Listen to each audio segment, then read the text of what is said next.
Welcome to Sinister Truths, where we explore the darkest, most disturbing stories ever recorded, accounts buried by time, silenced by fear, and often erased from official history.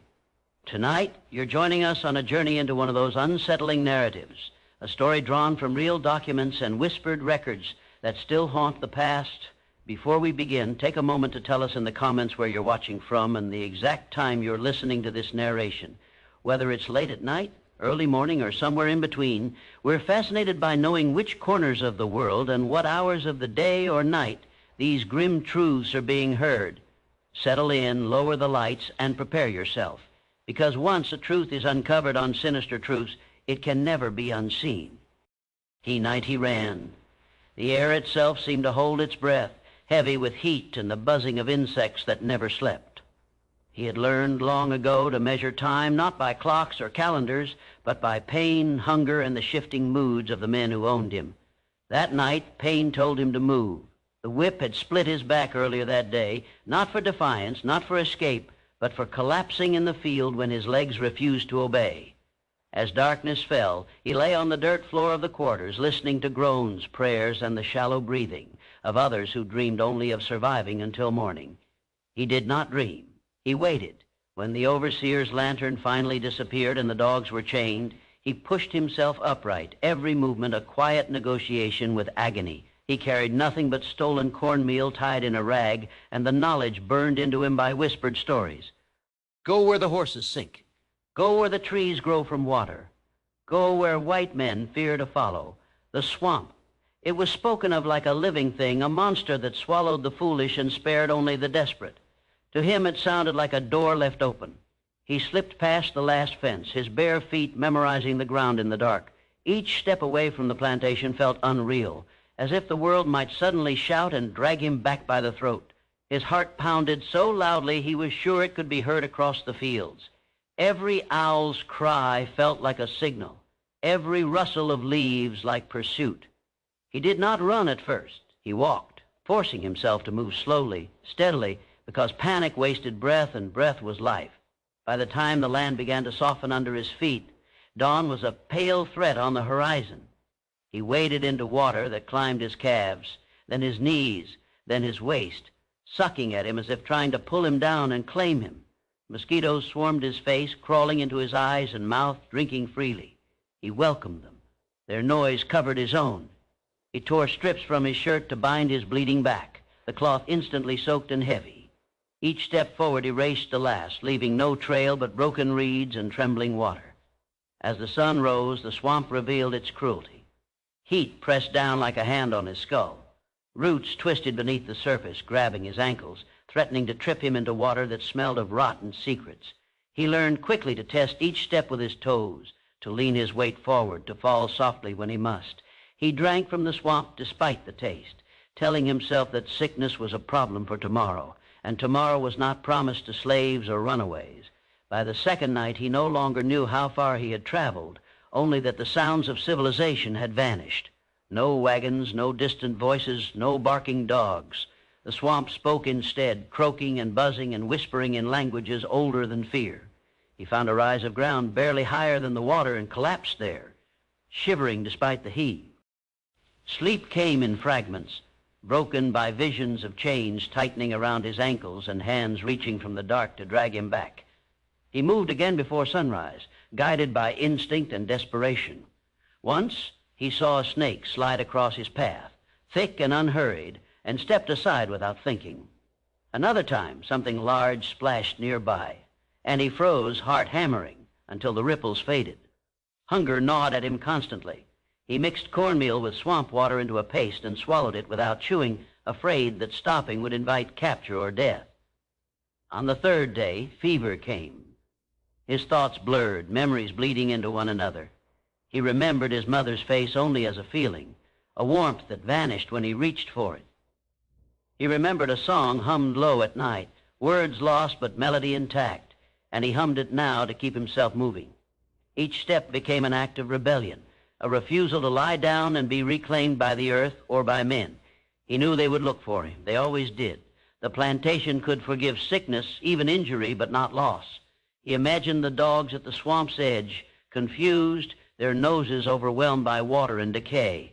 He imagined the hunters standing there, weighing reward against risk, deciding that no runaway was worth sinking into that green-black maze. The thought gave him strength. Fear, he realized, was not only his. Days blended together until he could no longer count them. His skin blistered and split. His feet hardened and bled. His back burned with infection. Still, he moved deeper, following the logic of survival. Where the water grew thicker, he went further.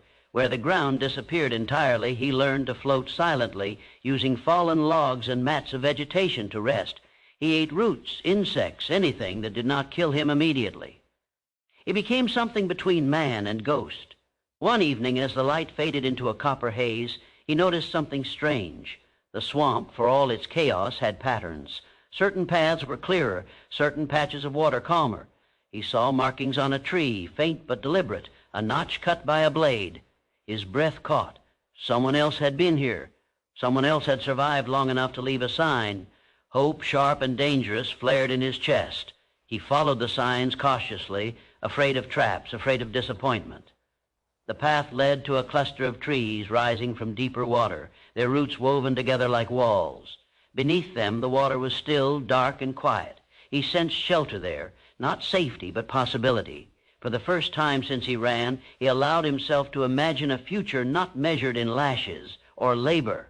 As night closed in, he slipped into the shadows beneath the roots and pressed his body into the mud, hiding his scent, slowing his breath. The swamp wrapped around him, damp and cold, erasing the man he had been. He was no longer property, no longer a number on a ledger. He was a runaway, a survivor, and the first stone, of something unseen. The world beyond the swamp would never know his name, but it would feel the absence he left behind. He stayed there for hours, listening, learning the new rules of this hidden world. In the swamp, sound traveled strangely, carrying far and then dying suddenly. He learned when to move and when to become still as bark. The insects became clocks, their rhythms marking the slow passage of time. When hunger returned, he ignored it, focusing instead on the simple miracle of not being chased. His muscles slowly unclenched, though his mind never fully rested. Freedom, he understood, was not a moment, but a condition that demanded constant vigilance. At dawn, he explored the small refuge beneath the roots. It was not empty. Old ashes clung to a patch of dry earth, and a broken fish spine lay nearby, cleaned by careful hands.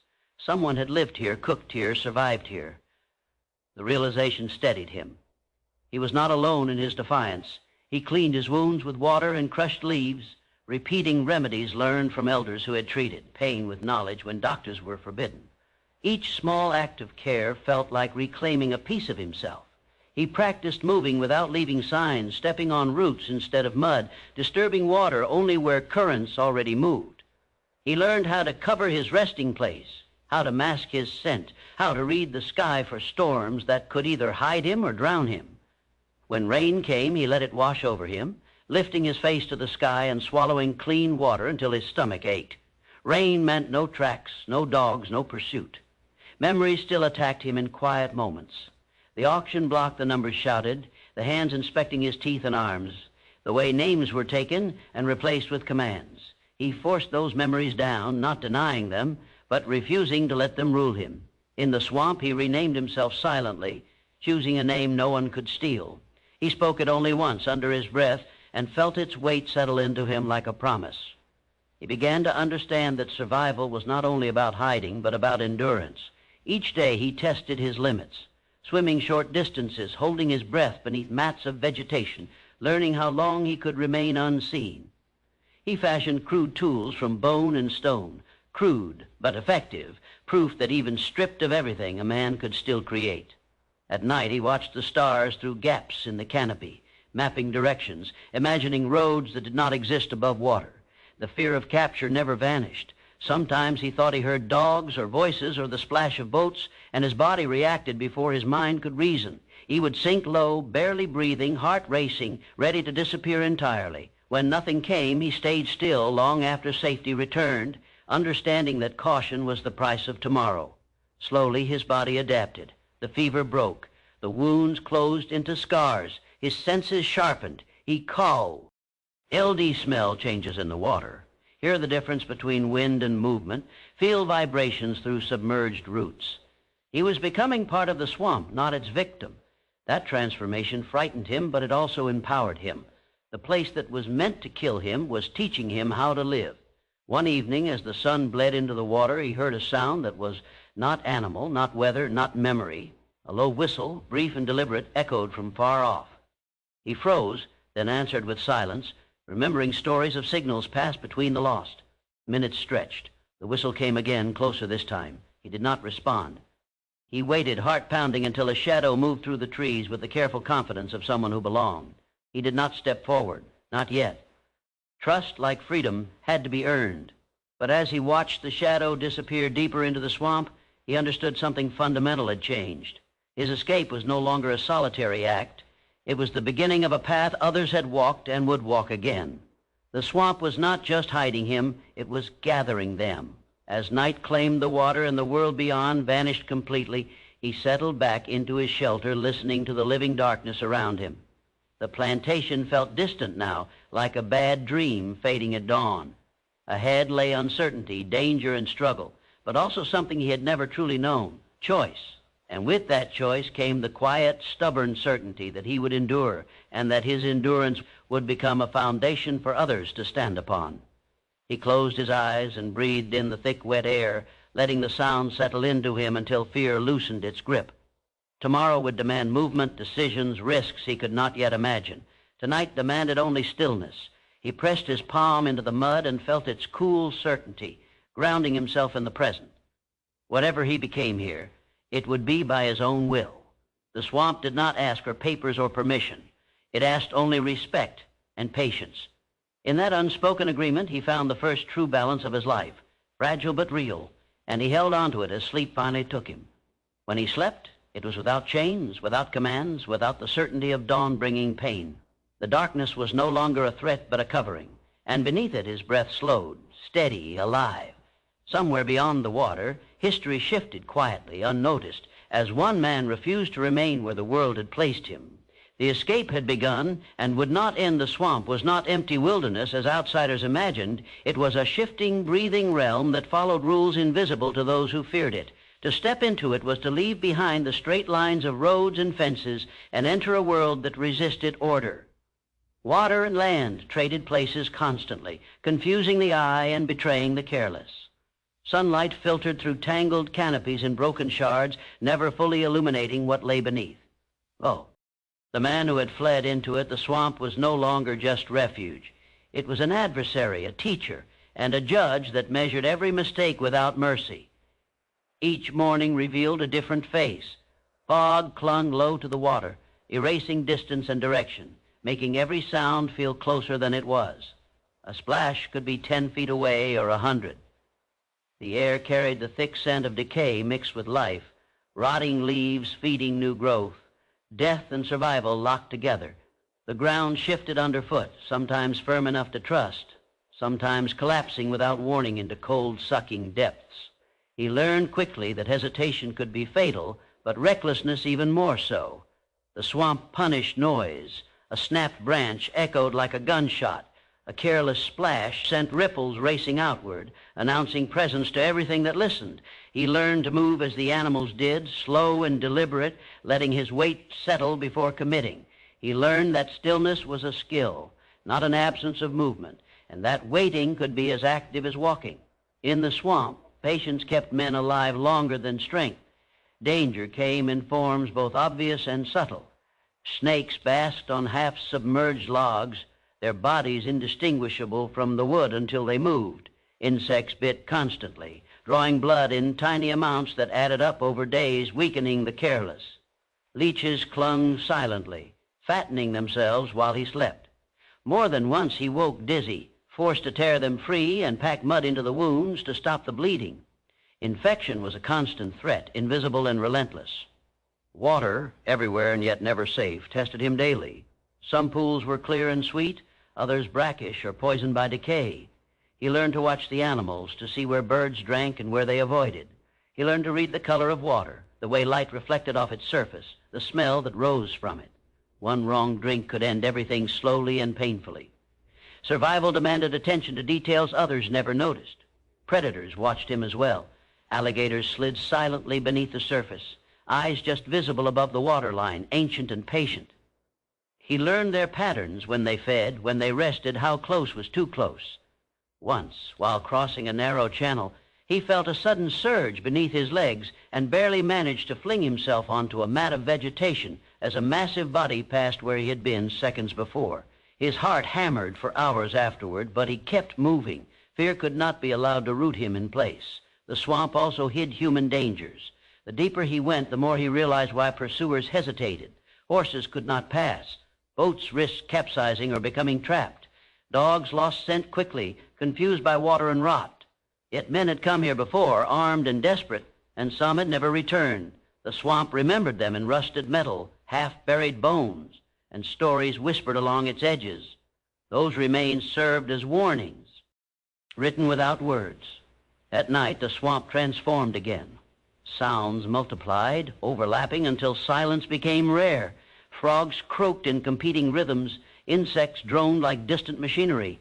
Unseen creatures moved through water with deliberate splashes. Darkness thickened between the trees, swallowing depth and distance. Fire was impossible. Smoke betrayed, and flame drew attention. He learned to navigate by touch and sound, counting steps between landmarks he memorized by feel alone. The stars were often hidden, and the moon turned water into mirrors that could expose him if he was careless. Time lost meaning. Days were measured by hunger and exhaustion, not by numbers. Storms arrived suddenly, violent and overwhelming, turning the swamp into chaos. Rain erased tracks, but also flooded shelters, forcing him to relocate quickly or risk drowning.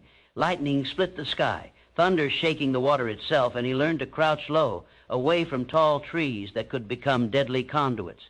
When storms passed, they left the swamp rearranged, paths gone, new ones formed, demanding constant relearning. Despite its dangers, the swamp provided what the plantation never had: choice. Every action was his decision, every risk his to take or avoid. He chose when to move, where to hide, how to eat. That responsibility was terrifying and empowering. Mistakes were punished immediately, but successes belonged solely to him. The swamp did not care who he had been. It cared only how he behaved now. He discovered that the swamp had layers, both physical and social. Near its edges were signs of intrusion, abandoned traps, cut branches, boot prints quickly filled with water. Deeper in, those signs vanished. Trees grew thicker, water darker, and the sense of being watched intensified, not by men, but by the place itself. He understood that survival required going where fewer dared, accepting isolation as protection. In that isolation, his senses sharpened further. He could distinguish between the splash of a fish and the movement of something heavier. He could smell rain hours before it arrived, feel changes in pressure through his scars. Hunger taught him ingenuity. He trapped small animals, learned which plants could be eaten, which could heal, which burned the skin. Each discovery was paid for with trial, error, and sometimes pain. The swamp also erased signs of the world he fled. Clothes rotted quickly, leaving him to fashion replacements from scavenged fabric and plant fibers. His reflection in dark water showed a man altered, leaner, eyes sharper, posture cautious but confident. He began to look like someone who belonged there, and that realization unsettled him. Identity shifted here, shaped by necessity rather than law. Silence became valuable currency. He learned to appreciate moments when the swamp grew quiet, when even insects paused. Those moments often signaled danger, a predator moving, a storm gathering. He learned not to fight the swamp's rhythms to align with them, resting when it rested, moving when it moved. Resistance wasted energy. Adaptation conserved it. The stories he had heard about the swamp before fleeing returned to him, reframed by experience. It was not cursed, not evil. It was indifferent. That indifference was its greatest threat and its greatest gift. It would kill without malice and shelter without intention. Men feared it because it could not be controlled, parceled, or forced to serve. In that way, it mirrored the freedom he sought. Occasionally, he sensed signs of others without seeing them. A fish trap reset differently than he remembered. Ashes scattered carefully, not randomly by fire. A path through reeds maintained just enough to be usable, but no more. These traces confirmed what he suspected. The swamp was not empty. It was selective. It accepted those willing to learn its language and rejected those who tried to conquer it. Every step deeper severed another tie to the world beyond. He no longer thought in terms of laws or borders, only currents and cover. He no longer feared the crack of a whip, only the warning hiss of a snake or the sudden stillness before attack. Fear changed shape, becoming practical rather than imposed. It sharpened rather than paralyzed. The swamp tested resolve daily. There were moments when exhaustion whispered surrender, when lying down and letting water close over him seemed easier than another step. In those moments he remembered why he had come, the certainty that death chosen was still choice, and that survival here was defiance. He stood again, moved again, proving to himself that he could endure what others believed impossible. As weeks passed, the swamp ceased to feel like exile and began to feel like territory, not owned, but known. He knew where water ran deepest, where ground held firm, where danger lingered longest. Knowledge replaced fear slowly, not erasing it but tempering it. He understood now why the swamp defeated pursuers. It demanded humility, patience, and surrender to complexity, qualities men hunting other men rarely carried. In the end, the swamp was not merely a hiding place. It was a barrier, a filter, a proving ground. It stripped away weakness and exposed intent. Those who entered seeking to dominate were consumed. Those who entered seeking to survive were tested until they either learned or perished. He learned, and in learning he crossed an invisible boundary, leaving behind the world that had claimed him and stepping fully into one that answered to no master. The swamp had swallowed the world he fled, and doing so it had given him another, harsh and unforgiving, but undeniably his. The idea of building anything in the swamp felt at first like madness. Nothing stayed still long enough to trust. Water rose and fell without warning. Ground dissolved under pressure, and decay claimed every careless object left behind. Yet survival demanded more than constant movement. A body could not endure forever without rest, without a place where vigilance could ease just enough to heal. The swamp forced him to think differently, to imagine shelter not as walls and roofs, but as concealment, balance, and silence. He began by watching before acting. For days he observed how water moved after rain, which areas flooded quickly and which held firm. He learned where roots knotted together thickly enough to bear weight, where fallen trees created natural platforms above the mud. He tested these places cautiously, pressing his weight down inch by inch, retreating at the first sign of collapse. Every mistake here cost energy, and energy was life. The first shelter was barely more than a hollow beneath a tangle of cypress roots. He widened it with his hands, careful not to disturb the surface too much. Mud packed tight could hold if shaped correctly. He reinforced weak points with branches wedged into place, their ends hidden beneath water to avoid detection.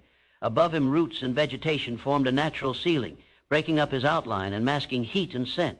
It was not comfortable, but comfort was not the goal. Invisibility was. Living beneath the surface of the swamp required learning to breathe differently. Air moved slowly under thick cover, heavy and damp. He trained himself to keep breath shallow, steady, minimizing sound and movement. At times, water crept so close that he lay half submerged, nose just above the surface, trusting the cover to keep him hidden. The cold seeped into his bones, but he endured it, knowing warmth drew attention. Every object he kept had to justify its existence. Nothing could be wasted. He stored food in sealed hollows, carved into submerged logs, using water as both camouflage and preservation. Fish and small animals were cleaned far from his shelter, remained scattered to avoid patterns. Fire was used sparingly. Only when rain and wind could erase its traces quickly. He learned to cook with minimal smoke, using damp wood and controlled heat, extinguishing embers completely and dispersing ash into flowing water. Over time, the shelter evolved. What began as a single hiding place became a network of small refuges, each serving a purpose. One place for rest, another for food storage, another for observation. None were connected directly, so discovery of one would not reveal the others. Movement between them followed irregular paths, changed often to avoid habit. The swamp rewarded unpredictability. He discovered that building beneath the swamp was less about construction and more about cooperation with the environment. Roots were not obstacles, but beams. Mud was not filth, but mortar. Water was not an enemy, but a curtain. He shaped spaces that looked untouched from above, leaving the surface exactly as he found it. The most successful shelters were those that did not announce themselves even to him until he was directly inside. As his confidence grew, so did his ambition. He expanded spaces enough to allow sitting upright, enough to work with his hands during storms without being exposed. He lined floors with layers of bark and woven reeds to lift his body above constant damp. He learned which plants repelled insects and hung them strategically, reducing bites and disease. Small improvements accumulated into something resembling stability. Loneliness pressed heavily during this phase. Building was silent work, and silence left room for memory. Yet the act itself grounded him. Each shelter was proof of agency, a statement that he would not merely survive day to day, but carve out continuity. In shaping space, he shaped time, creating a tomorrow that resembled today closely enough to plan. Signs of others appeared more frequently now. A pole placed deliberately in shallow water, marking safe passage. A hidden platform built higher than his own, evidence of longer residence. These discoveries altered his approach. He began to think not just of individual survival, but of shared knowledge. He studied the craftsmanship of these structures, learning from them without disturbing them. Whoever built them understood the swamp deeply. They were not visitors. They were inhabitants. Eventually, necessity pushed him to risk contact. He left subtle signs near one of the shelters he believed active, a pattern of sticks arranged unnaturally but discreetly. A carved mark repeated twice, a question rather than a declaration. Days passed with no response. Then one morning the pattern had changed, altered just enough to signal recognition. The swamp had introduced him quietly. With that unspoken connection came new understanding.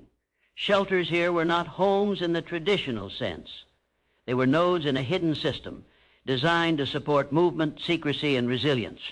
No single place mattered enough to defend at all costs. If compromised, it would be abandoned without regret. Attachment was dangerous. Adaptability was survival. He adjusted his own structures accordingly, making them easier to dismantle, easier to vanish. He learned to erase signs quickly, restoring disturbed mud, repositioning vegetation. The swamp forgave small disturbances if corrected promptly. Carelessness, however, lingered like a wound. As weeks turned into months, the act of living beneath the swamp became routine.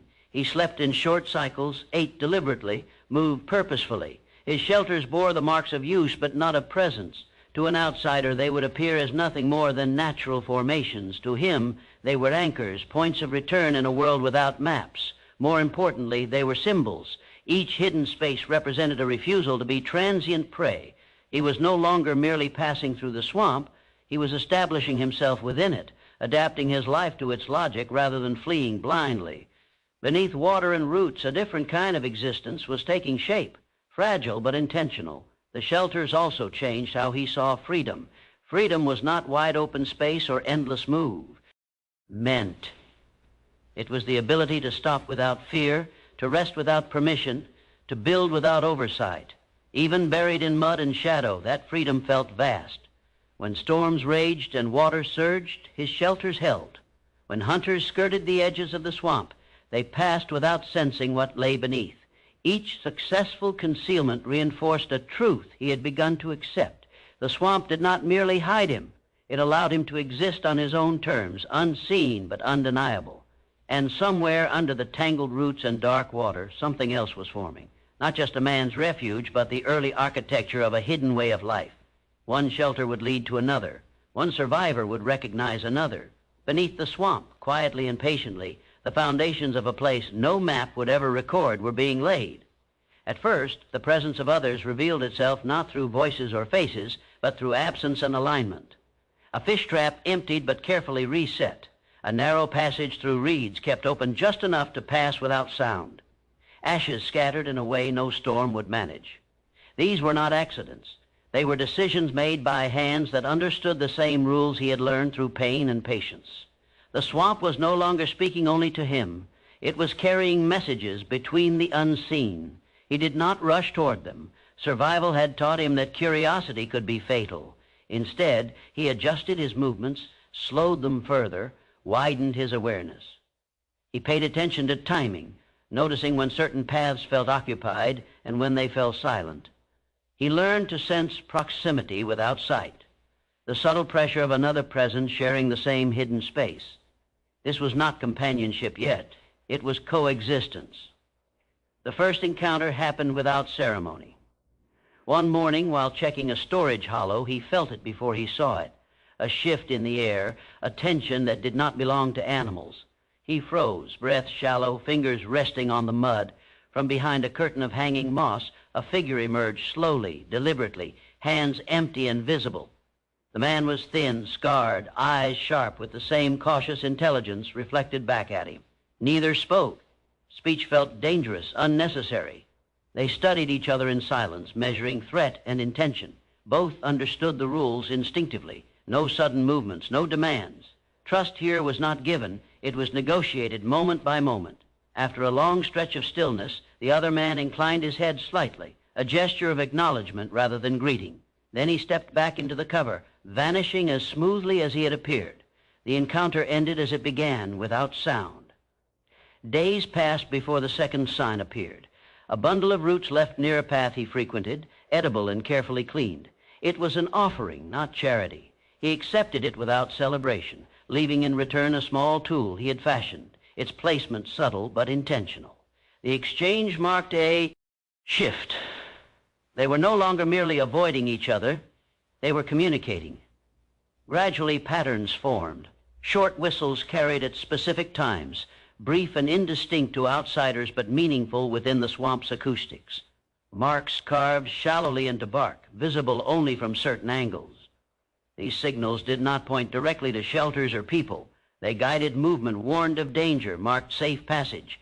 They formed a language built not on words but on shared risk. More figures emerged over time. A woman with a child who never cried above a whisper. An older man whose limp forced him to rely on elevated platforms others maintained for him. A pair of brothers who moved together with mirrored precision. Each arrival expanded the invisible web. None claimed authority. Leadership here was situational, shifting according to knowledge and need. The swamp did not tolerate hierarchy easily. They gathered rarely and briefly, never all at once. When they did, it was in places chosen for their ability to erase evidence quickly. Conversations were quiet, fragmented, interrupted often by listening. Stories were shared sparingly, enough to explain scars or skills, never enough to invite pity.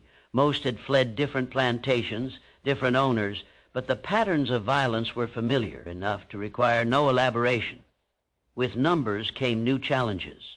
More people meant more movement, more disturbance, greater risk of discovery. The solution was not consolidation, but distribution. They spread out, maintaining distance while staying connected through routes and signals. Shelters multiplied but remained temporary, designed to be abandoned without regret. The colony, if it could be called that, existed not as a single place but as a network of absences. Food gathering became coordinated. Fishing areas rotated to avoid depletion. Traps were shared, checked by different hands at different times. Knowledge of edible plants was pooled, reducing individual risk. When someone fell ill, care was provided quietly, efficiently, without drawing attention. No one was indispensable, but no one was left entirely alone. Children posed the greatest risk and the greatest motivation. Their needs forced adaptation, softer paths, safer resting places, methods of silence that bordered on miraculous. In protecting them, the adults accepted greater danger for themselves. The swamp demanded calculation, but humanity demanded something more. That tension shaped the colony's ethics more than any spoken rule. Outside threats loomed constantly. Slave catchers skirted the edges of the swamp more frequently as disappearances increased. Occasionally, boats ventured further in, men armed and uneasy. The colony responded not with confrontation, but with misdirection. False paths were created, traps set not to kill, but to delay. Sounds were manipulated to draw pursuers into deeper, more treacherous ground. The swamp did the rest. Success bred confidence, but never complacency, ever. Close call reinforced discipline. Mistakes were corrected quietly. Those who took unnecessary risks were confronted not with punishment, but with withdrawal of support. In the swamp, isolation was consequence enough. Survival depended on collective restraint. Over time, the colony developed rhythms. Certain days favored movement, others rest. Storms were opportunities for relocation. Droughts demanded conservation. They learned to read signs together, interpreting changes faster and more accurately than any individual could alone. Shared perception became their strength. No one named the colony. Naming felt dangerous, like carving existence into the attention of the world beyond. Instead, they spoke of directions, of routes, of temporary gatherings. Identity remained fluid, yet beneath that fluidity was something solid forming, a shared understanding that this was no longer a series of individual escapes. It was continuity. The man who had first entered the swamp alone recognized the shift with quiet awe. What began as personal survival had become collective resistance. Each new arrival validated the risk he had taken. Each shared meal reinforced the purpose of endurance. The swamp, once an enemy, had become a shield wide enough to shelter many. As months passed, some members moved on, using the colony as a passage rather than a destination. They were guided toward distant safe zones, carrying knowledge with them. Others stayed, bound by injury, age, or choice. The colony adapted, shrinking and expanding without losing coherence. Its strength lay in flexibility. What united them was not hope in the abstract, but practice, daily acts of caution, cooperation, and care. The colony did not dream loudly of freedom beyond the swamp. It lived freedom quietly within it. That quiet was its greatest defense. By the end of the year, the swamp held more than water and roots. It held memory, strategy, and a growing lineage of defiance. Beneath its surface, a town without streets or buildings was taking shape, defined not by permanence, but by persistence. The first signs of a secret colony were no longer just traces. They were proof that disappearance could be multiplied, that vanishing from the world that hunted them did not mean ceasing to exist. It meant existing differently, together, unseen yet enduring, beneath the swamp that had swallowed the world above. Movement between the hidden places could not be left to chance. As the number of people using the swamp increased, randomness became dangerous. Paths formed naturally where feet passed repeatedly, and paths were invitations to discovery. The colony learned quickly that survival depended not only on hiding, but on controlling how movement occurred, when it happened, and who knew where. Travel itself became a discipline, practiced and refined until it left almost no trace. They never moved during full daylight unless forced. The sun exposed ripples in water, bent reeds, disturbed mud, night offered cove. But it also magnified sound. The solution was timing. They traveled in the narrow windows when light was low but not gone, when fog settled thick and heavy, when rain softened every footstep and blurred every mistake. Weather was no longer inconvenience. It was strategy. Routes were never straight. A direct path was efficient, but efficiency attracted attention. Instead, they created wandering corridors through the swamp, routes that curved, doubled back, dipped into deeper water, then rose again unexpectedly. Anyone following without intimate knowledge would tire, lose direction, or panic. Those who belonged memorized these paths not as lines, but as sequences of sensations. 3 soft steps, 1 root under the left foot, water to the knee, then the smell of rot stronger than before. Memory here was physical. Signals guided movement without revealing destinations. A broken reed angled just so meant danger ahead. A cluster of floating leaves arranged unnaturally marked a safe crossing. Sounds were used sparingly. A low bird-like click meant pause. 2 meant retreat. Silence often meant proceed. These signals were changed regularly, abandoned as soon as they felt too familiar. Predictability was the enemy. Children were taught the system before they were taught stories. They learned to listen before they learned to speak. Games were shaped into lessons, teaching balance, patience, and stillness. A child who could remain motionless while insects crawled across their skin was praised, not for obedience, but for survival. Harsh as it seemed, these lessons kept them alive. The roots extended beyond the swamp's heart, reaching its edges where danger intensified. These outer paths were the most carefully guarded knowledge. Only a few knew them fully, and even they carried incomplete versions, fragments designed to prevent betrayal under capture. Knowledge was distributed like weight across ice, never concentrated enough to cause collapse. When a runaway arrived at the swamp's edge, frightened and exhausted, they were never brought in directly. First came observation, then subtle guidance, a misplaced object that drew them away from patrol routes, a signal repeated until curiosity overcame fear. Only after days, sometimes weeks, would contact be made. Even then, the newcomer was guided blind through twisting paths until disorientation erased any chance of retracing steps. Trust was built slowly, deliberately.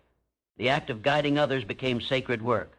Those who did it accepted enormous risk. If followed, they could doom everyone. As a result, guides rotated often, never using the same routes twice in close succession. They masked their scent, submerged themselves repeatedly, moved in water whenever possible. Some learned to walk entire stretches submerged, breathing through hollow reeds, emerging only when necessary. These techniques were passed on quietly, refined through trial and near disaster. Mistakes happened. Once, a path was used too frequent. Fly and signs of pursuit appeared. The response was immediate. The route was abandoned overnight, misleading markers placed to suggest a different direction. Shelters nearby were dismantled and dispersed. People moved silently without complaint, understanding that attachment could kill faster than bullets. By morning, the path no longer existed, reclaimed by water and growth. The swamp rewarded this discipline. Pursuers grew frustrated. Reports grew contradictory. Dogs lost scent repeatedly. Men returned shaken, telling stories of getting turned around, of hearing sounds that led nowhere, of paths that vanished beneath their feet. Fear spread among them, exaggerated by rumor. The swamp's reputation deepened, becoming its own defense. Communication between distant groups relied on relay points. No one traveled the entire network unless absolutely necessary. Messages moved hand to hand, sign to sign, passed along like contraband. News of patrols, sickness, births, deaths, all flowed quietly through this system. Information became the colony's bloodstream, invisible but essential. Some routes led outward, not inward. These were escape paths, guiding those who chose not to stay toward distant territories, rumored to offer better chances. The colony did not demand loyalty. Choice was respected, but those who left did so carrying responsibility. They were taught just enough to survive the journey, never enough to expose the colony's core. Departure was not exile, it was extension. At night, watching figures move along these hidden roads, one could mistake the colony for something unreal. People appeared and disappeared without sound, without fire, without trace. To the outside world they were missing. Within the swamp they were connected, purposeful, alive. The man who had once stumbled blindly into the water now walked these paths with ease. He felt the difference beneath his feet before his eyes confirmed it. He guided others with calm authority, not because he commanded, but because he listened. His role shifted from survivor to conduit, a living link between those who fled and those who endured. The paths also shaped how the colony thought. They learned that progress did not require visibility, that movement did not require ownership, that safety lay not in walls but in flow. The swamp became a map written in memory and motion rather than ink. As seasons changed, routes shifted. Floods erased old corridors and revealed new ones. The colony adapted without mourning what was lost. Flexibility was ingrained now, a reflex rather than a strategy. Every change reinforced a core truth. Nothing here was permanent except the commitment to remain unseen. Occasionally, a guide did not return. Silence fell heavier then, charged with fear and respect. Routes associated with them were closed immediately. No questions were asked aloud. Mourning was internal, private, carried in posture and restraint. Survival demanded forward motion, even when grief pulled back, cord. The hidden roads were not just paths through the swamp. They were expressions of collective will. Each step taken carefully, each signal passed correctly, was an act of defiance against a world that insisted these people had nowhere to go. They went anyway, quietly, deliberately, together. Over time, the network grew dense enough that no single loss could unravel it. Redundancy protected it. Knowledge overlapped just enough to compensate for absence. The colony matured, no longer fragile in its movement, no longer reactive alone. It anticipated danger, adjusted before threats materialized. Those who hunted them never understood what they faced. They searched for camps, for fires, for footprints. They did not understand that the town beneath the swamp was not fixed in space. It was mobile, adaptive, existing in the spaces between their expectations. It moved like water, yielding and reshaping, impossible to grasp. In the quiet hours before dawn, when fog settled thickest and the world narrowed to breath and sound, the hidden roads came alive. Figures passed silently, carrying food, news, children, hope. No banner marked their passage. No record kept their names. Yet with every careful step, the colony asserted its presence by remaining invisible. The swamp had become more than refuge. It was infrastructure. It carried them where no road could, protected them where no wall would. And as long as those night roads existed, as long as knowledge passed from body to body, the colony endured, not as a place one could find, but as a movement one could never fully stop. Hunters came from the edges of the swamp with predictable arrogance, armed with rifles, chains, and the certainty that the world belonged to them. They imagined the marshes as obstacles, not as guardians, as if fear and brute force could impose order on water, root, and rot. They followed what they believed were tracks, relying on hounds whose instincts could not account for mud, shifting currents, or the deliberate misdirection of men who had learned to move like ghosts. From the first day they entered, the swamp recognized them, and it was merciless in its response. The men moved cautiously at first, but confidence grew too quickly. One assumed mastery over terrain after wading knee-deep for an hour. Another trusted his dog's bark more than his eyes. Small errors compounded. Roots grabbed boots, water shifted unpredictably, and a misjudged step sank a man up to his waist. Panic followed naturally, and panic spread faster than logic. The hunters had training, but the swamp required intuition beyond any textbook. Those who underestimated it paid the price. Their presence was felt immediately by the colony. Whispers carried along water channels, signals adjusted, paths rerouted. They did not flee blindly, but they did respond. False markers were set, misleading scents laid, shallow traps constructed to delay pursuit without inflicting fatal injury. The colony had learned that survival. It was not about combat. It was about deception, patience, and subtlety. Every hunter who left confused and empty-handed reinforced the collective knowledge that the swamp was a weapon in itself. Despite the relative safety, tension remained high. Men with rifles at the periphery forced the colony to move silently, resting less, rationing food more strictly. Children were kept in deeper, more concealed shelters, guided by adults along secret routes only during low visibility. Every step was calculated, every decision weighed against the possibility of detection.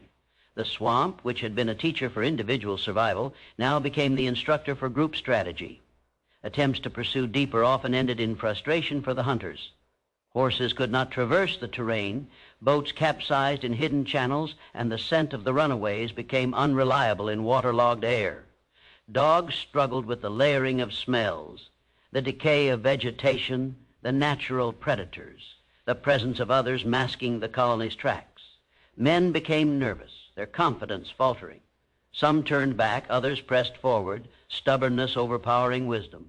The swamp swallowed both. At times, hunters left behind unintended gifts, a mislaid tool, a broken weapon, or even human waste in a shallow channel inadvertently marked the edges of their presence. The colony exploited these mistakes, reading each trace and incorporating the lessons into their growing knowledge of the swamp. Every encounter became data, every misstep teaching patience, caution, and ingenuity. It was the slow accumulation of intelligence that ensured their survival more than physical strength ever could. The hunters themselves were divided. Some believed in relentless pursuit, others feared what they could not see or predict. Their cohesion faltered in the swamp. Arguments over strategy, impatience, and exhaustion fragmented their efforts. Small victories, capturing a stray animal, stumbling upon a marker, were celebrated briefly, but rarely led to meaningful progress. The swamp required respect, and the hunters did not understand that lesson. The colony watched all of this silently. Observing without revealing themselves became an art form. Movement was timed with shifts in light, with fog, with the wind. Signals were altered constantly. Paths were layered with deception. Even when hunters ventured dangerously close, the colony remained ghosts. No one was caught. No one panicked openly. Each narrow avoidance reinforced cohesion, confidence, and the understanding that survival depended on collective skill. Sometimes the hunters abandoned entire expeditions, frustrated by disorientation, exhaustion, or the relentless obscurity of the swamp. They returned to plantations, reporting failures that were exaggerated by fear. Rumors of spirits, hidden men, impossible traps spread. Those who persisted often underestimated the mental toll. Nights spent anxious and wet, days slogging through ankle-deep water, more fatigue from confronting the unknown. The swamp exacted its toll slowly but efficiently. Through all of this, the colony maintained its delicate rhythm. They moved, rested, ate, and communicated according to the lessons the swamp had taught them. Their invisibility was both armor and identity. Hunters could come, search, and retreat bewildered, but the people beneath the roots and water continued to endure. Each encounter reaffirmed the logic of hiding, the necessity of cunning, and the advantage that understanding the land provided over force alone. What the hunters never realized was that their intrusion strengthened the colony rather than weakened it. Every chase honed reflexes, every failed attempt reinforced trust, every near discovery underscored the importance of silence. Survival was no longer accidental, it was intentional. The swamp, the colony, and its people had become inseparable, a system designed to withstand pursuit indefinitely. In the end, the hunter's presence was both a threat and a teacher. They forced vigilance, encouraged innovation, and shaped the colony's structure. They never crossed far enough into the swamp's depths to learn that the real town existed not in a single location, but as an entire network of paths, shelters, and signals. The hunters could threaten, frustrate, and frighten, but they could not penetrate the living architecture of the hidden colony. The swamp, patient and indifferent, had made sure of that. Even when the danger seemed greatest, the colony moved like water. They shifted silently, leaving nothing behind, observed silently, and adapted constantly. The hunters remained on the periphery, shadows of authority in a realm that no longer answered to them. And beneath the roots and water, life persisted, quiet, unseen, and entirely on its own terms. The swamp had not only hidden them, it had forged them, resilient against the most determined intrusions. The town beneath the swamp was a place that never existed in maps, in census records, or in the stories of those who passed along the edges of the marsh. To anyone outside, it was invisible, a rumor, a phantom whispered in fear. Yet for those who had fled the plantations and survived the treacherous paths through water and root, it was as real and as vital as any city built of stone and mortar. It was a settlement defined not by permanence, but by presence, not by streets, but by networks of hidden shelters, carefully maintained paths, and a web of understanding that bound its inhabitants together. The structures were simple yet ingeniously adapted to their environment. Beneath layers of roots, above mats of floating vegetation, and along submerged logs, they had created places to rest, store food, and tend to the sick or injured. None were built to impress. All were designed to vanish when the swamp demanded it. Branches and mud reinforced weak points, leaves and bark masked entrances, and the water itself served as a curtain. From above, there was nothing to indicate life below. To outsiders, these places were nothing more than natural formations, yet to those who lived within, each one was a home, a station, a sanctuary. Life in the town was a rhythm learned from necessity. The day began not with sunlight, but with careful assessment of the swamp's moods. Movement was deliberate and measured. Food was gathered with precision, traps checked, water tested for safety. Children were awakened quietly, instructed in the ways of silence and observation before the full day began. Every action carried consequences. Every mistake could expose not just the individual, but the entire hidden community. Discipline was survival. Routine was rebellion against the world that sought to claim them. The people of the swamp town were bound not by law or hierarchy, but by shared experience and mutual reliance. Leadership existed only in practice, shifting to the most knowledgeable or capable in any given moment. Those who had survived longest in the swamp might guide newcomers, while others coordinated the movement of children, food, and supplies. Every adult understood that individual skill mattered, but collective action was essential. The swamp did not allow arrogance or negligence. One careless step could unravel months of careful planning. Communication relied on subtlety. Signals carved into bark, arrangements of sticks, brief whistles, and floating markers allowed information to move through the settlement without revealing positions. Knowledge of these codes was distributed carefully, with redundancy built in, ensuring that even if one pathway or individual was lost, the system remained intact. Every member of the colony learned to read the signs, to interpret patterns, and to contribute silently to the ongoing maintenance of security. Children grew up knowing the swamp as home. They learned to move without making a sound, to read the subtle shifts in water and wind, to sense when danger was near. Their play was never careless, it was practice. They ran along partially submerged logs to train balance, climbed root networks to learn stealth, and memorized paths in sequences of sensation rather than sight. Their education was practical, imparted through example, repetition, and the necessity of survival. In this way, knowledge passed naturally from one generation to the next, ensuring continuity without exposing the settlement to outsiders. Food was a constant concern. The swamp provided fish, small game, edible plants, and waterfowl, but these resources were never abundant enough to allow waste. Hunting and gathering were coordinated to maintain balance, with different individuals responsible for specific areas or tasks. Traps were reset and shared. Paths to productive fishing holes rotated to prevent depletion. Cooking was done cautiously, using minimal fire to avoid smoke, and food was often prepared near water so that scent would dissipate. The community learned to treat scarcity as a discipline, not merely a challenge. Health was a constant negotiation with the environment. Cuts and bites could become infected quickly in the damp heat. Fever could rise unnoticed under layers of roots and leaves. The swamp's plants became both medicine and shield. Leaves with antiseptic qualities were applied to wounds. Certain roots were boiled into teas to reduce inflammation or stave off disease. Knowledge of these remedies was passed quietly among the adults, while children were taught to recognize dangerous insects and plants. Care for one another was both practical and moral. The survival of each individual reinforced the survival of all. The social fabric of the town was built on trust, earned through action rather than words. Betrayal was rare because the cost of mistakes or deception was immediate and personal. Each member of the colony had witnessed or endured the punishments of the plantations. The experience of oppression and flight created a shared understanding. Survival depended on vigilance, cooperation, and respect for the environment and each other. Decisions were often made collectively with silent consensus or a shared look, and the absence of hierarchy reinforced equality while maintaining effectiveness. The swamp itself became part of the community. Waterways were treated as roads, roots as walls, mud as foundation. Individuals learned the personality of specific sections, noting where currents shifted, where water levels rose or fell seasonally, where predators lingered. This intimate knowledge allowed the colony to move confidently, even in the absence of tools or weapons. The swamp provided concealment, sustenance, and structure. It was both protector and teacher, shaping the daily lives of the town's inhabitants. Over time, the town developed a pattern of permanence without stability. Shelters were maintained and reinforced, yet they were never permanent.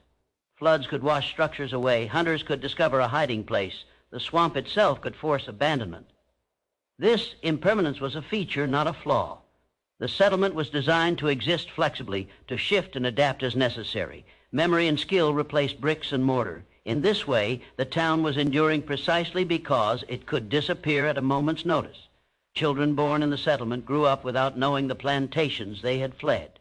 Their earliest memories were of moving silently through water, hiding beneath roots, and reading the subtle signs that guided daily life. Stories of capture, punishment, and escape were told sparingly, enough to warn but not to terrify. These narratives created a sense of identity rooted in resilience and ingenuity rather than victimhood. The colony became more than survival. It became culture, transmitted through action and memory rather than written record. Trade and interaction were internal. Goods, knowledge, and assistance circulated without attracting outside attention. Those skilled in crafting tools, setting traps, or navigating the most treacherous passages shared their expertise. Newcomers learned quickly from the experienced, their initiation measured by skill and attentiveness rather than ritual or ceremony. This sharing reinforced bonds and ensured the collective competence of the town. Individual expertise became a communal asset.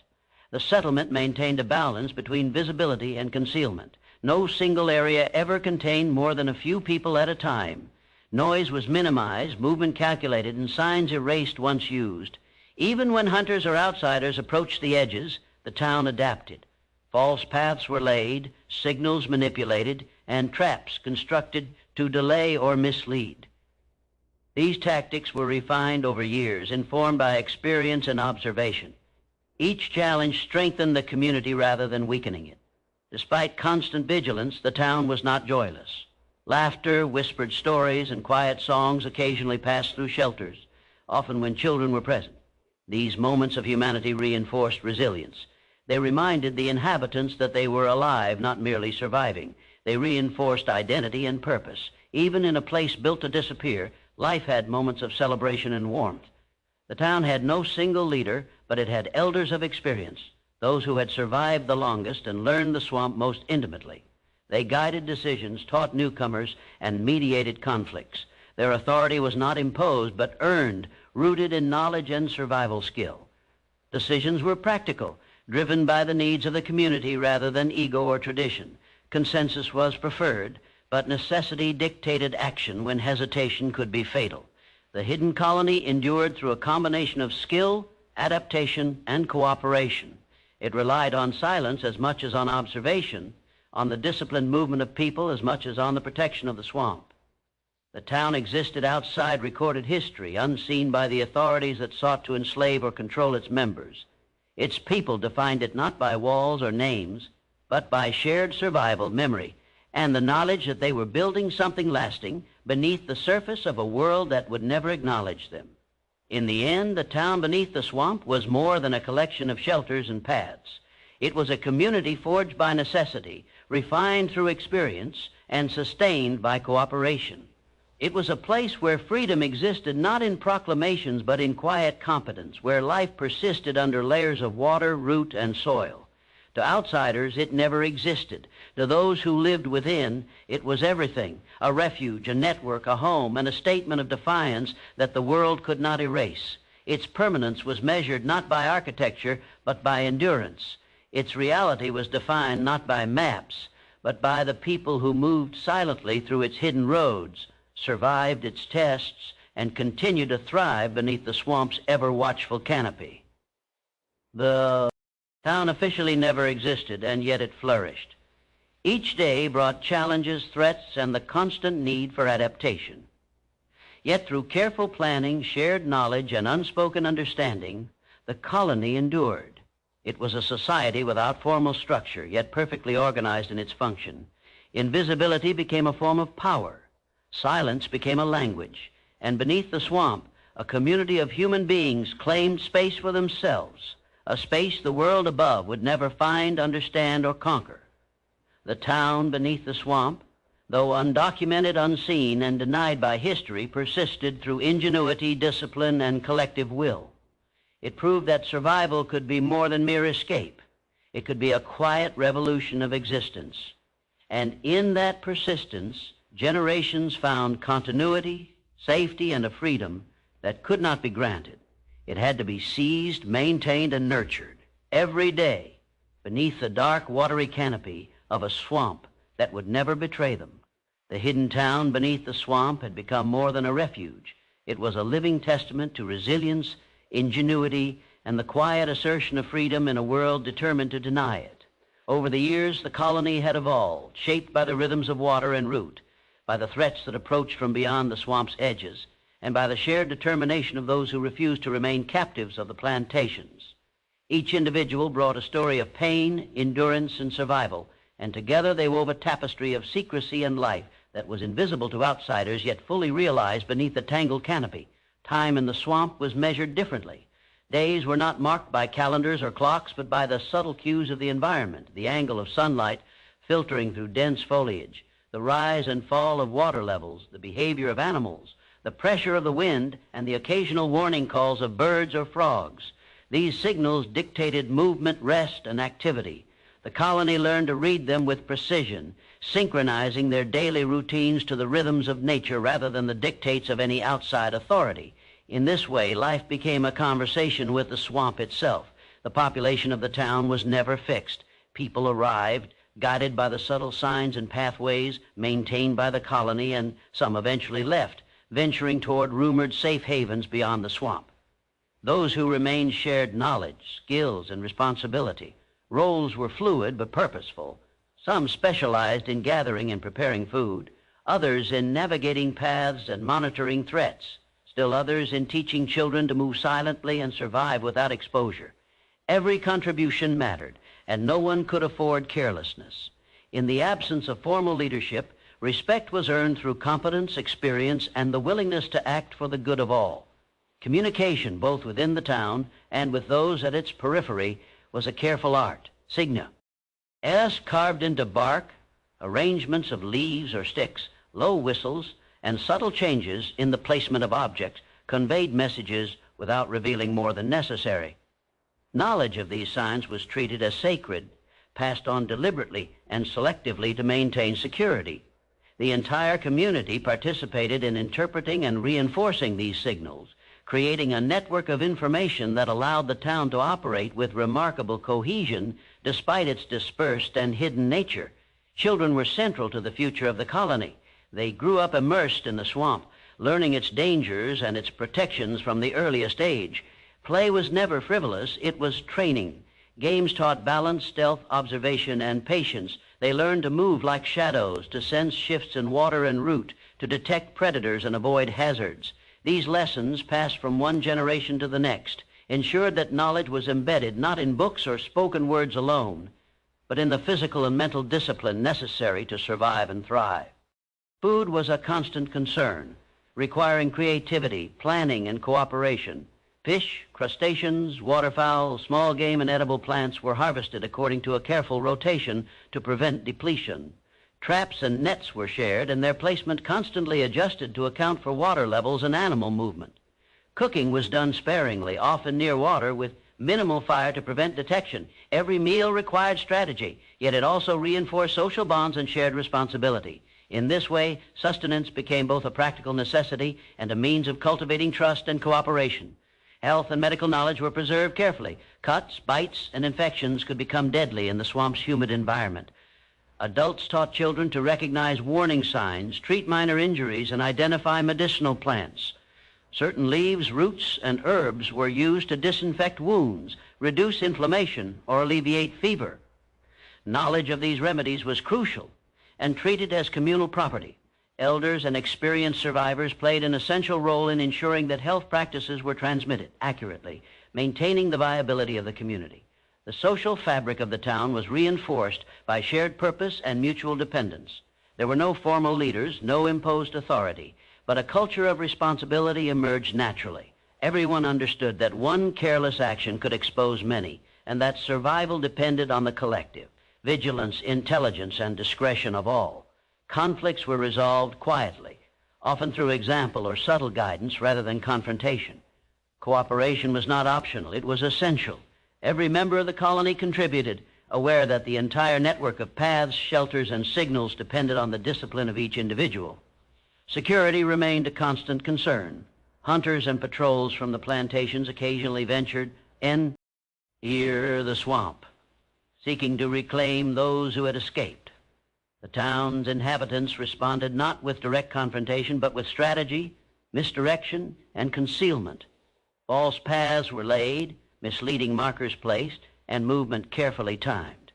Those who moved through the network of shelters and hidden routes did so with precision, minimizing exposure and avoiding unnecessary risks. Each encounter with outsiders reinforced the necessity of discipline, reinforcing the colony's survival practices. Despite the constant demands of survival, life in the town retained moments of humanity and even joy. Laughter, whispered stories, quiet songs, and shared meals created a sense of community that transcended the mere act of living. These small rituals nurtured resilience and morale, reminding the inhabitants that they were not merely hiding or surviving, they were alive, creating a life of their own under circumstances designed to deny it. Moments of play, particularly for children, became essential lessons in coordination, observation, and stealth. But they also reinforced the bonds of community and the sense of belonging. Over time, the hidden town began to exhibit a kind of organized complexity. Shelters, paths, and signals formed an interconnected network that could adapt to environmental changes, threats, and population shifts. Floods, storms, and seasonal variations required constant attention, and the town adjusted accordingly, abandoning some areas, fortifying others, and creating temporary refuges where necessary. Knowledge of the terrain, combined with collective memory and communication, allowed the community to respond dynamically, ensuring continuity despite the ever-changing conditions of the swamp. The town's inhabitants also developed an understanding of the psychological dimensions of hiding. Silence, stillness, and patience became as important as physical skill. They learned to move like water, blending with the environment, using the swamp's natural features to conceal their presence. Fear was transformed into discipline, caution became instinct, and confidence emerged from intimate knowledge of the land. Every decision, from choosing a shelter to selecting a path, was informed by a balance between necessity and risk, creating a culture of deliberate action. Trade and resource sharing within the town reinforced interdependence. Skills, tools, knowledge, and food were circulated carefully, with attention to both need and security. Those proficient in navigation, crafting, or medicinal knowledge shared their expertise, ensuring that the community's collective competence grew steadily. New arrivals were taught cautiously, guided through paths and practices that would allow them to contribute safely. Knowledge was a communal asset, not an individual privilege, and its careful management was central to the colony's survival. The town's identity was shaped by its invisibility. It had no name in maps or records, no legal recognition, and no external authority. Its existence was affirmed through action rather than documentation, the careful placement of shelters, the discipline of movement, the preservation of knowledge, and the quiet transmission of culture from one generation to the next. Its permanence relied on adaptability and discretion rather than permanence in physical structures. Every day of survival was an assertion of freedom and agency in a world that sought to erase both. Over the years, the hidden town became more than a collection of shelters. It was a social organism, a network of interdependent individuals who had learned to thrive in a hostile environment. It maintained a delicate balance between secrecy and community, between individual initiative and collective discipline. Every member understood that survival required both skill and cooperation, that freedom was maintained through vigilance, and that the swamp itself was both protector and teacher. The town's endurance was a testament to human ingenuity and resilience. Despite the constant threat of capture, disease, scarcity, and environmental hazards, it persisted, evolving in response to challenges. The network of paths, signals, and shelters became increasingly sophisticated, allowing movement, communication, and coordination that were invisible to outsiders. This adaptability ensured that even as circumstances changed, the town could continue to function, protect its inhabitants, and preserve the knowledge that sustained them. Children grew up not only skilled in survival, but steeped in the values of the colony. Observation, discretion, cooperation, and resourcefulness became second nature. Their education was practical, experiential, and continuous, integrating the lessons of the swamp into every aspect of daily life. Through these practices, the hidden town ensured that each generation was equipped to maintain the colony, reinforcing continuity despite the inherent impermanence of its physical structures. The swamp itself was inseparable from the identity of the town. Waterways, root networks, and vegetation were not merely obstacles. They were infrastructure, defense, and home. Every decision about movement, shelter, and resource management was informed by the environment. The inhabitants moved in harmony with the land, respecting its patterns, predicting its changes, and adapting to its rhythms. In this way, the colony transformed the swamp from a place of danger into a space of empowerment. By maintaining flexibility, secrecy, and discipline, the town beneath the swamp endured as a hidden world of its own making. It demonstrated that freedom and community could exist even in circumstances designed to prevent them. Its residents created a culture rooted in survival, knowledge, and mutual dependence, passing these principles to new generations without leaving a trace for outsiders. In the final analysis, the hidden town was a triumph of human resilience. It existed entirely outside recorded history yet, represented a profound assertion of agency in life.